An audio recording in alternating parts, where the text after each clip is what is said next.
ମାଲକାନଗିରିରେ ଦେଖାଯାଇଛି ବନ୍ୟାର କରାଳ ରୂପ। ଇଏ ହେଉଛି ମାଲକାନଗିରି ଜିଲ୍ଲାର ଯେଉଁ ପୋଟେରେ ସ୍ଥିତ ଗତକାଲି ଯେଉଁଠି ଆମେ ଆସିବାଟା କଷ୍ଟକର ହୋଇପଡ଼ିଥିଲା ଡ୍ରୋନ୍ ମାଧ୍ୟମରେ ଆମେ ଭିଜୁଆଲ୍ ନେଉଥିଲେ, କିନ୍ତୁ ଆଜି ସେଇଠି ଆମେ ଆସି ପହଞ୍ଚିଛୁ। ଯେହେତୁ ମାଲକାନଗିରି ଯେଉଁ ପୋଟେରୁ ଅଞ୍ଚଳ କଥା କହିବା କିମ୍ବା ସମଗ୍ର ଜିଲ୍ଲା କଥା କହିବା, ବର୍ତ୍ତମାନ ଜିଲ୍ଲାରେ ବର୍ଷାର ପରିମାଣ ଟିକେ କମ୍ ହୋଇଥିବା କାରଣରୁ ଆଜି ଟିକେ ସ୍ଥିତି ସ୍ୱାଭାବିକ ରହିଛି। ଆଉ ଯେଉଁ ଜଳବନ୍ଦୀ ଘେରରେ ଯେଉଁ ପରିବାର ରହିଥିଲେ, ନିଜର ପରିବାର ସହିତ ପିଲାଛୁଆଙ୍କୁ ନେଇ ଜଳବନ୍ଦୀ ଘେରରେ ଅଟକି ଯାଇଥିଲେ, ସେମାନଙ୍କର ଏବେ ସ୍ଥିତି କ'ଣ ଅଛି ତା ପାଇଁ ଆମେ ଗ୍ରାଉଣ୍ଡ ଜିରୋରେ ପହଞ୍ଚିଛୁ। ଆମେ ବର୍ତ୍ତମାନ ଅଛୁ ସେଇ ପୋଟେରୁରେ ଏବଂ ଜଣେ ମାଉସୀଙ୍କ ଘରେ ଆସି ପହଞ୍ଚିଛୁ। ଦେଖିପାରୁଥିବେ ଯେଉଁଭଳି ଭାବରେ ମାଉସୀଙ୍କର ଇଏ ଗୋଟିଏ କଚ୍ଚା ଘର ଥିଲା। ମାଉସୀଙ୍କର ଯେଉଁଭଳି ଭାବରେ ମୁଁ କ୍ୟାମେରା ପର୍ସନ କହିବି, ସେ ଫାଷ୍ଟ ଘର ଦେଖାନ୍ତୁ। ଯେଉଁଭଳି ଭାବରେ ମାଉସୀଙ୍କର ମାଟି ଘର ଭାଙ୍ଗିକି ତାର ପିଣ୍ଡା ଭାଙ୍ଗି ଯାଇଛି, କାନ୍ଥ ଭୁଷୁଡ଼ି ପଡ଼ିଛି, କବାଟ ବି ମଧ୍ୟ ଟଳି ପଡ଼ିଛି, ଏଭଳି ଅବସ୍ଥାରେ ରହିଛି। ଅଧିକ ଆଲୋଚନା କରିବା ମାଉସୀ ଅଛନ୍ତି। ମାଉସୀ ଆପଣ କ'ଣ ନାଁ କ'ଣ? ଆପଣ ନାଁ କ'ଣ? ନନିବାଲା বিশ্বাস। ଆପଣ କ'ଣ କାଲି କେତେ କ'ଣ ପାଣି ଥିଲା ଏଠି? ও আমার বাড়ির ফোলাটে কোমর জল ছিল।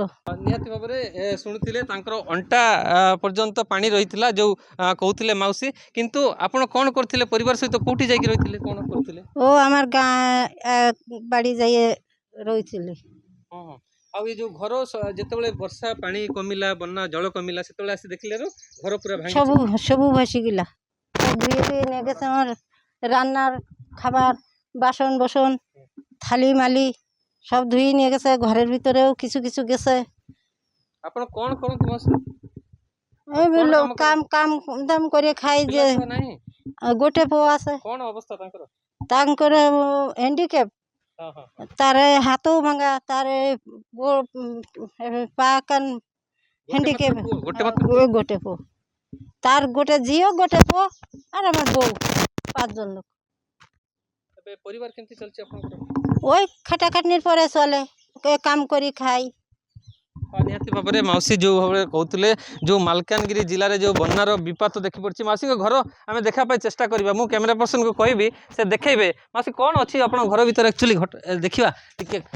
ନିହାତି ଭାବରେ ଦେଖିପାରୁଥିବେ ମାଉସୀଙ୍କ ଘରର ଯେଉଁ କବାଟ କଥା କୁହନ୍ତୁ କିମ୍ବା ଯେଉଁ ପିଣ୍ଡା ରହିଥିଲା ତାହା ସମ୍ପୂର୍ଣ୍ଣ ଭାଙ୍ଗି ଯାଇଛି। ଆଉ ଯେଉଁଭଳି ଭାବରେ କାଦୁଅ ପଚପଚ, ମୁଁ କ୍ୟାମେରା ପର୍ସନକୁ କହିବି, କାଦୁଅ ପଚପଚ ଅବସ୍ଥାରେ ମାଉସୀଙ୍କ ଘର ରହିଛି। ଅଧିକ ଆହୁରି ଦେଖିବା କ'ଣ ରହିଛି ମାଉସୀଙ୍କ ଆକ୍ଚୁଆଲି ଘର ଭିତରେ। ଦେଖନ୍ତୁ ମାଉସୀଙ୍କର ଯେଉଁ ବୋହୂ ରହିଛନ୍ତି, ତାଙ୍କର ନାତୁଣୀ ରହିଛନ୍ତି, ସେମାନେ ସଜାଡ଼ୁଛନ୍ତି। ଯେଉଁ ବନ୍ୟାର ଯେଉଁ କରାଳ ରୂପ ଦେଖାଯାଇଛି, ସେପଟେ ଯେଉଁ ଭଗବାନଙ୍କ ଯେଉଁ ସ୍ଥାନ ଅଛି ଏବଂ ପଛପଟେ ମୁଁ ଯଦି କହିବି, ଯେଉଁ ତାଙ୍କର ଯେଉଁ କାନ୍ଥ ଥିଲା, ମାଟି କାନ୍ଥ, ଝାଟି ମାଟିରେ କାନ୍ଥ ରହିଥିଲା, ସେ କାନ୍ଥ ସମ୍ପୂର୍ଣ୍ଣ ଭୁଷୁଡ଼ି ପଡ଼ିଛି। ମୁଁ କ୍ୟାମେରା ପର୍ସନକୁ କହିବି, ସେ ଦେଖେଇବେ ଯେଉଁଭଳି ଭାବରେ ମାଉସୀଙ୍କର ଘରର ଏ ପରିସ୍ଥିତି ରହିଛି। ଦେଖନ୍ତୁ କିଭଳି ଭାବରେ ଚାଉଳ ରହିଛି, ପାଣି ରହିଛି, କିନ୍ତୁ ଏଠି ରୋଷେଇ କରି ଖାଇବେ ସେଭଳି ଅବସ୍ଥା ଏଠି ନାହିଁ। ଏଭଳି ମାଉସୀଙ୍କର ଯେଉଁ ବୋହୂ ରହିଛନ୍ତି, ତାଙ୍କର ନାତୁଣୀ ରହିଛନ୍ତି, ଭଗବାନଙ୍କ ଫଟୋକୁ ସଜାଡ଼ୁଛନ୍ତି, ଭଗବାନଙ୍କ ତାଙ୍କର ପୂଜା ସ୍ଥାନକୁ ସଜାଡ଼ୁଛନ୍ତି। ଯେଉଁଭଳି ଭାବରେ ଦେଖିପାରୁଥିବେ, କ୍ୟାମେରା ପର୍ସନକୁ ମୁଁ ପୁନର୍ବାର କହିବି, ସେ ଦେଖେଇବେ ଯେଉଁଭଳି ଭାବରେ ଭଙ୍ଗା କାନ୍ଥ ଏ ରହିଛି ମାଉସୀଙ୍କର। ଯେଉଁ ଘରର ପଛପଟେ ଯେଉଁ କାନ୍ଥ ରହିଥିଲା, ମାଟି କାନ୍ଥ ଏବଂ ଝାଟି ମାଟିରେ ତିଆରି ହେଇଥିଲା। ନିହାତି ଭାବରେ ପ୍ରଶାସନ ପକ୍ଷରୁ କେଉଁଠି ନା କେଉଁଠି ଦୃଷ୍ଟି ଦେବାର ଆବଶ୍ୟକ ରହିଛି ମାଉସୀଙ୍କ ପ୍ରତି। ଯେହେତୁ ଗରିବ ପରିବାର ହେଇଥିବାରୁ ତାଙ୍କୁ ଏପର୍ଯ୍ୟନ୍ତ ମାଉସୀ ଆପଣଙ୍କ କୌଣସି ସରକାରୀ ସାହାଯ୍ୟ ସହାନୁଭୂତି ଭତ୍ତା ବି ପାଉଛନ୍ତି? ଭାତା ପାଇ। হ্যাঁ। ଆଉ ଆଉ କ'ଣ ମାଉସୀ ଆପଣଙ୍କର ଯେଉଁ ସରକାରୀ ସ୍ତରରେ ଯେଉଁଟାକି ଆବାସ ଯୋଜନା କିଛି ପାଇନାହାନ୍ତି? নাই। କେବେ ସରକାର ଆପଣଙ୍କୁ ଆବାସ ଯୋଜନା ପାଇଁ କୋଉଠି ସରପଞ୍ଚ କିମ୍ବା ପଞ୍ଚାୟତରେ ଲେଖିକି ଦେଇନାହାନ୍ତି? লিখে দিছি, লিখে দেই, আসে না, লিখে দেই, আসে না। নিহাতি দরখাস্ত মরখাস্ত নিয়ে দিতে যাই, তোমার আসবে আসবে আসবে, হবে হবে হবে, হয় না। এ বাবদରେ কাহাକୁ জଣାইଛନ୍ତି? কাহাକୁ জଣାইଛନ୍ତି? পঞ্চায়েতের কাছে গেছি, সেবকের কাছে গেছি, কালেক্টর অফিসে গেছি, বিডিও অফিসে গেছি।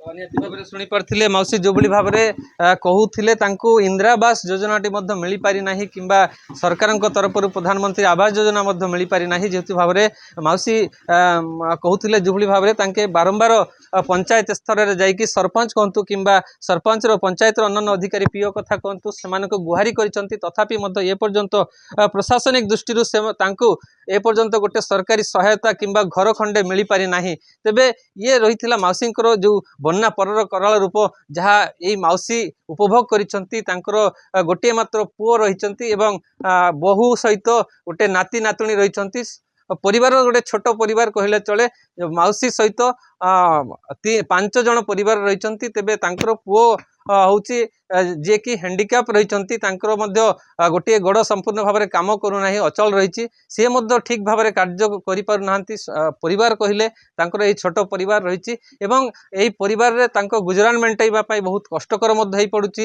ତାଙ୍କେ ଗତକାଲି ଯେଉଁ ମାଟି ଘର ଥିବା କାରଣରୁ ଝାଟି ମାଟି ରହିଥିଲା ଏବଂ ଏଇ ଘରରେ ଯେଉଁଭଳି ଭାବରେ ସେମାନେ ବାତ୍ୟା ଆଶ୍ରୟସ୍ଥଳୀ ତ ଯାଇପାରିଲେ ନାହିଁ ଜଳବନ୍ଦୀ ଘରେ ରହିଯାଇଥିଲେ ଏବଂ ସାଇଡ୍ରେ ତାଙ୍କ ଘର ପାର୍ଶ୍ୱରେ ଯାଇକି ଜଣକେ କୋଠା ଘରେ ସେ ଆଶ୍ରୟ ନେଇଥିଲେ ପରିବାର ସହିତ କିନ୍ତୁ ଗୋଟେ କଥା ଯଦି କହିବା ଏହି ମାଟି ଘର କାନ୍ଥ ସମ୍ପୂର୍ଣ୍ଣ ଭାବରେ ମାଉସୀ ଯେତେବେଳେ ପାଣି କମିବା ପରେ ପୁରା ପରିବାର ସହିତ ଘରେ ଆସି ଦେଖିଲେ କି ସମ୍ପୂର୍ଣ୍ଣ କାନ୍ଥ ଭୁଷୁଡ଼ି ପଡ଼ିଛି କବାଟ ଭାଙ୍ଗି ଯାଇଛି ଏବଂ ଘରର ଚତୁଃପାର୍ଶ୍ୱର କାନ୍ଥ ଭୁଷୁଡ଼ି ପଡ଼ିଛି ଘର ଭିତରେ ଗାତ ହେଇ ପଡ଼ିଛି ବଡ଼ ବଡ଼ ଗାତ ହେଇଛି ଯେଉଁଟାକି ମୁଁ ଦେଖିପାରୁଥିବେ ଏଭଳି ଗାତ ହେଇ ପଡ଼ିଛି ତେବେ ଯେଉଁଭଳି ଭାବରେ ମାଉସୀ ଦୁଃଖ ପ୍ରକଟ କରିଥିଲେ ସରକାରଙ୍କ ପାଖରେ ଗୁହାରି କରିଛନ୍ତି ତାଙ୍କୁ ଗୋଟିଏ ଘର ଯେଉଁଭଳି ଭାବରେ ଏହି ବନ୍ୟା ପରିସ୍ଥିତିରେ ତାଙ୍କୁ ଯୋଗାଇ ଦେବାର ସରକାର ଆବଶ୍ୟକ ରହିଛି ଏବଂ ଗୁହାରି ମଧ୍ୟ କରିଛନ୍ତି ସରକାରଙ୍କୁ ଏ ପ୍ରତି ଦୃଷ୍ଟି ଦେବାର ଆବଶ୍ୟକ ରହିଛି ଜିଲ୍ଲା ପ୍ରଶାସନ ପାଖରେ ଏ ଖବର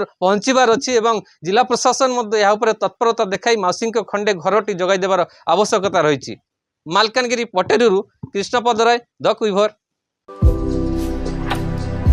ଭାରତର एकमात्र परीक्षित बायोसार पृथ्वी प्रो माटी को रखे सुस्थ दिए नुआ जीवन धान पनीपरिबा और डाली जातीय फसल पाई लाभदायक अमल बढ़ाए रोग कमाए आज ही जमीरे प्रयोग करंतु राज्यर प्रत्येक जिला और ब्लॉक पाई आमे डिस्ट्रीब्यूटर और डीलर नेउछु जोगाजोग पाई 9937054201 नंबर को डायल करंतु आम सह जोड़ी हेबा पाई आमको लाइक फॉलो और सब्सक्राइब करंतु अधिक अपडेट पाई विजिट करंतु आम वेबसाइट thequiver.in